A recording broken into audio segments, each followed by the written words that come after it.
It took me just over an hour to drive from Atlanta to LJ. I couldn't help but admire my wife's dedication to making this trip every Saturday. Perhaps the reasons were more than just physical intimacy, though I never asked her directly.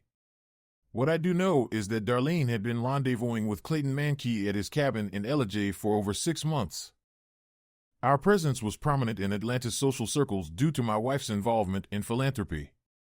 She insisted on attending every opening, banquet, and fundraiser that came our way. This demanded not only my presence but also significant financial contributions.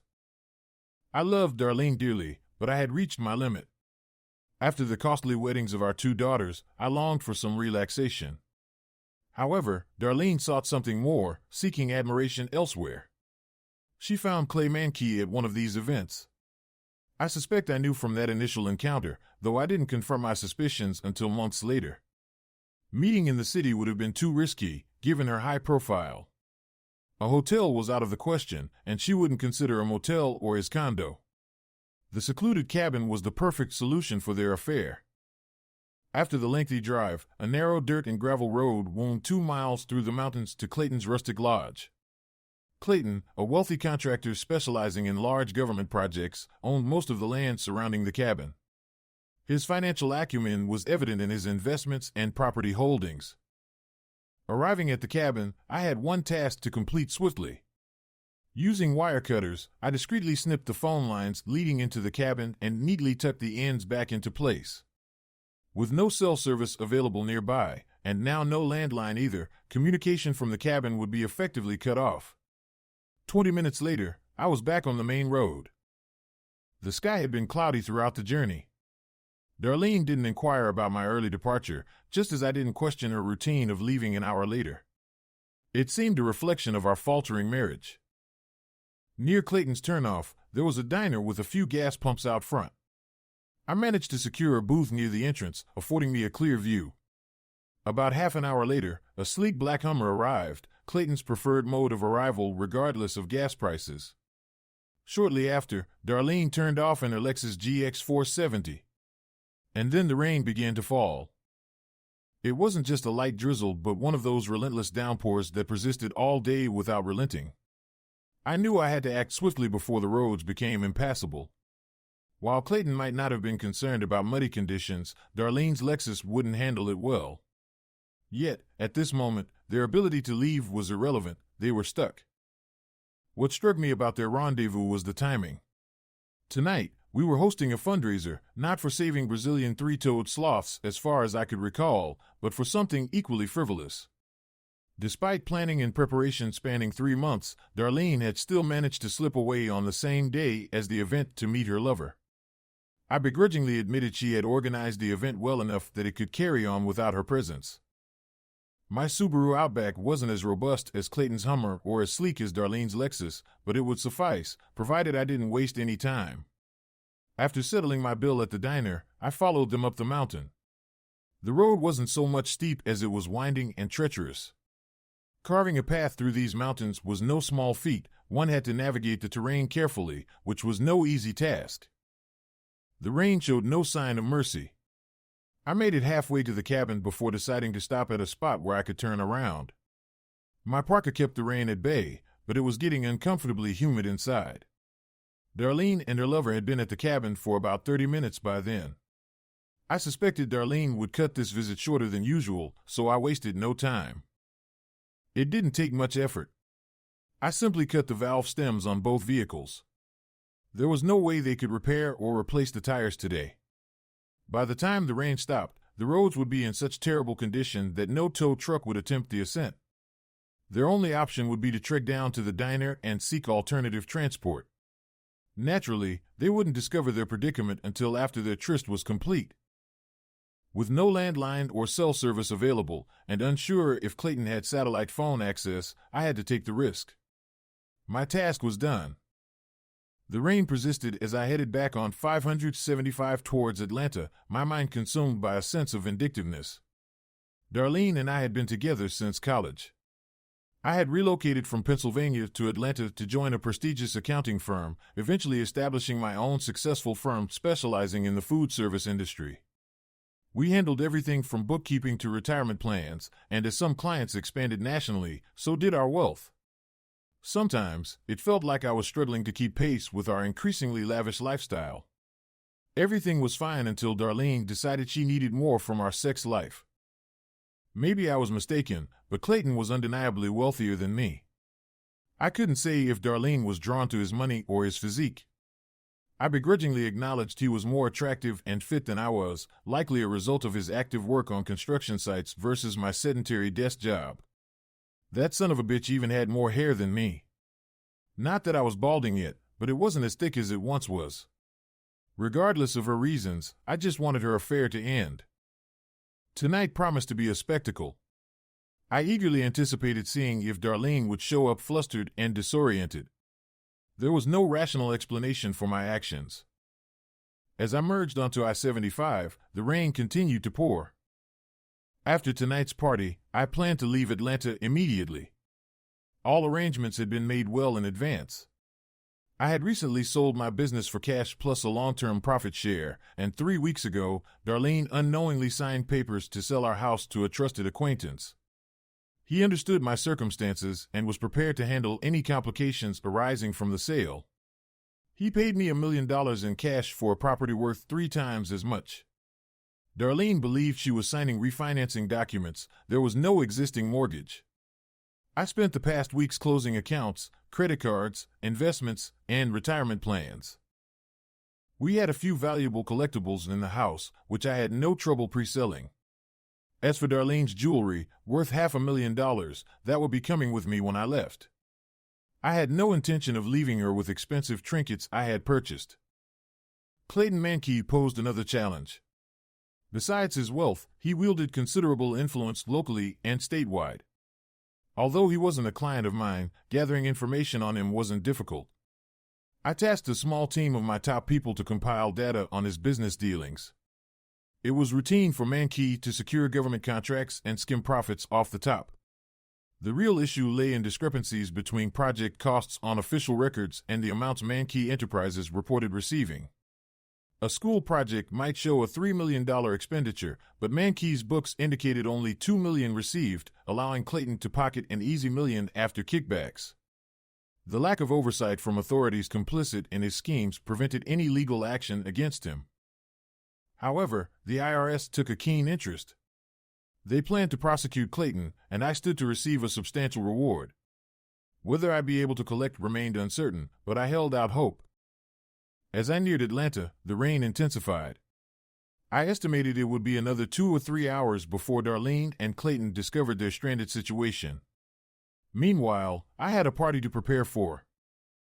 Upon arriving home, caterers and party staff were bustling about, setting up for Darlene's planned event for over 200 guests. Fortunately, our spacious house accommodated the gathering perfectly. I greeted the professionals with a smile and let them carry on without my interference. After a long, hot shower, I began packing my belongings. Darlene wouldn't miss her jewelry, and I emptied out my personal safe, glad I had a collection of gold coins handy. My Subaru was safely parked in the garage, shielded from the rain by plastic runners laid throughout the house. Despite the late afternoon hour, the sky remained dark and foreboding due to heavy cloud cover. The rain persisted. By 5 o'clock, dressed in my tuxedo for the evening, I welcomed my daughters and their husbands, who arrived early to ensure everything was running smoothly. They inquired about their mother's whereabouts, and I simply shrugged. Guests started to arrive, and just then, my phone rang. It was Darlene. "Robert, I'm so sorry. I've had car trouble. I'll be home as soon as I can. Is everything going okay? Where are you? I can come get you," I offered. No. Stay with the guests. I've arranged for the car to be taken care of. Don't worry," she assured me. "Damn it, Darlene. Where are you?" I demanded, frustrated. "Robert, calm down. It's not important. What matters is the guests are taken care of," she deflected, refusing to disclose her location or companion. "Are you alone?" I pressed. "I'm alone, I'm fine. Please, stop worrying about me," she insisted. My daughters breathed a sigh of relief hearing their mother was safe. Privately, I smiled at the thought of Darlene trudging through the rain and mud from Clayton's cabin to the highway.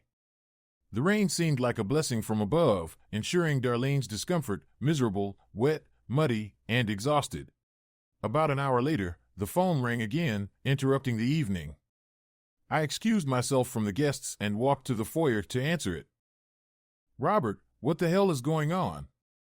I tried 3 different credit cards at the car rental place and they were all declined. I can't rent a car with a credit card. "Why not call a cab?" I suggested. There was an exasperated sigh on the other end. "It's too far for a cab." "I don't need aggravation, Robert. I need to know how to fix this credit card mess." "I probably can't sort it until Monday." "Why don't you just ride home with Clayton?" The line fell silent. I waited, but there was no response, just the click of her hanging up. She didn't answer my question. The rest of the evening proceeded smoothly. Our daughters had left earlier due to babysitter commitments, leaving about 10 guests still chatting when Darlene finally arrived. She looked disheveled, her hair and clothes unkempt, with lingering mud stains despite the rain having washed away most of it. I stood there, holding my first beer of the night, smiling. She walked in, her gait indicating a broken heel.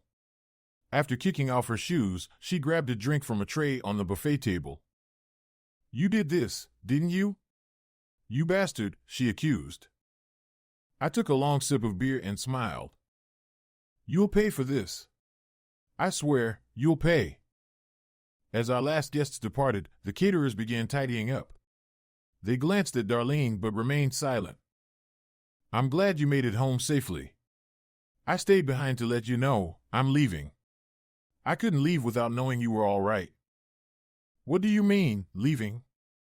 Darlene asked sharply. "Just that. I've sold the business, sold the house, and closed out all our accounts. That's why your credit cards didn't work." Enraged, Darlene hurled her glass across the room. It shattered against the wall, startling the cleanup crew. "You idiot. Remember, half of everything is mine. I won't let you screw me over. I worked just as hard as you to get us where we are. I've earned half and I'll get it." I finished my beer and calmly set the empty can down. "Fine, dear. You get half of everything, but only if we divorce. And I'm not planning on that. You do what you need to do." I had to walk over 2 hours in the rain and mud to get to the road. 2 damn hours, and it's all because of you. Why were you there, darling? Why drive all the way to LJ to spend the afternoon with Clayton Mankey when you could have just had him here at home? Frankly, I wouldn't have cared. You bastard. You heartless, good-for-nothing bastard. I hate you. Well, I'm glad that's settled. I have a midnight flight out. If you need to reach me, call me at... Oh, wait, you can't call me there. I suggest letting go of the household staff since you won't be able to pay them. Also, the new owners are moving into the house next week. You should find somewhere else to live. I wouldn't recommend going to Clayton's. He won't be around much longer. Maybe one of your daughters will take you in. What do you mean by Clayton won't be around? Why would he leave? He's at the top of his game. I smiled as I walked out the door for the last time. My accounting and legal teams ensured all taxes were settled and the company was left in good standing with the government. My main priority now was putting distance between myself and Darlene. It wasn't about not having enough to share with her, it was about not wanting to share with her. With many options ahead, I decided to delay any decisions. I listed places that intrigued me and planned to explore them all. Spending a year in each location seemed practical. I opted to start with Belize and move on from there. In 5 years, I'd likely know where I wanted to settle. Several people agreed to keep me updated on the home front. 2 weeks into my stay at Ambergris Cay, I made some calls. The first was to my eldest daughter, Grace. "Dad, Mom is furious. Bet and I tried talking to her, but she won't explain anything. All we know is you took all her jewelry, left her with no money or credit cards, and she hasn't been home in days. We don't know where she is." Have you tried calling her? I think her cell service got cut off. Oops. Right. I forgot. The utilities at the house are off, so that's probably why she's not there. She might be with Clayton. Who the hell is Clayton? Oh, I'm sorry. I guess she didn't tell you. Clayton Mankey is your mother's lover. Clayton Mankey? He's been all over the news lately. The FBI and others are after him. They arrested him once, but he made bail and disappeared. What's Mom doing with him? I'm not sure. It's either for sex or money. If he's missing, then I assume your mother is with him. I assured Grace I'd stay in touch with her and bet. After making 4 more calls, the consensus was the same. No one knew where Darlene or Clayton were. It seemed evident they were together. Clayton could walk away from his business and still live comfortably for life, though likely not in the U.S. given his current situation. I had a restless night and planned 2 dives for the following day to pass the time. The rain, a torrential downpour akin to a Chattahoochee rain, interrupted our first dive. My thoughts kept drifting to the cabin in LJ. It wasn't a good sign. The second dive was shorter due to the continuing rain when we returned to shore. Luckily, the dock was near my condo, and I quickly grabbed a bowl of conch chowder before heading back. The rain persisted. Hector, our dependable doorman at the condo, always seemed to be on duty. While I wasn't certain, I suspected he relied solely on tips. I didn't mind tipping him when deserved. We had a good rapport. Mr. Terrell, no second dive today? Hector asked. No, but there's always tomorrow, I replied, hoping for better weather. Mr. Terrell, you had 2 visitors this morning, Hector informed me. I told them you wouldn't be back until later this afternoon. I think they'll be coming back. That was odd. No one should have known I was here, and I hadn't made any acquaintances since my arrival. Did you get their names, Hector? No, sir, but I did one better. Hector pulled out his cell phone and tapped a few buttons, showing me a candid photo he had taken. Clayton was in a Hawaiian shirt, and Darlene sported a large floppy straw hat. My wife and her lover had managed to find me. It's amazing what someone can accomplish with enough money. I slipped Hector a 20 and headed for my room. With little to pack, I had time to call the U.S. Embassy. They confirmed their interest in Mr. Mankey. Not only was the IRS after him, but the passport authorities were also investigating his documentation. He had surrendered his passport to secure bail. 20 minutes later, I was on my way to San Pedro Airport, opting for the smaller airport that better suited my needs. It rained throughout the journey. U.S. officials would apprehend Clayton at the condo, preparing for his extradition to the States. They showed no interest in Darlene, who would likely be left stranded without money or credit cards. I wondered if she had a return ticket. 2 days later, I settled comfortably into my new villa in Phuket. I had feared life without work and family would be dull, but I was mistaken. It wouldn't be long until Darlene and Clayton discovered my whereabouts. This time, I'd be ready and vigilant. I planned to take a Sunset Beach walk but changed my mind. The rain fell, a torrential downpour, a blessing in disguise. I hoped Clayton was as cunning as he appeared. It was intriguing he sought revenge rather than simply walking away. The next few years promised to be eventful. I thought about supper but hesitated. The rain continued to fall. Thanks for watching. Subscribe to the channel not to miss new videos.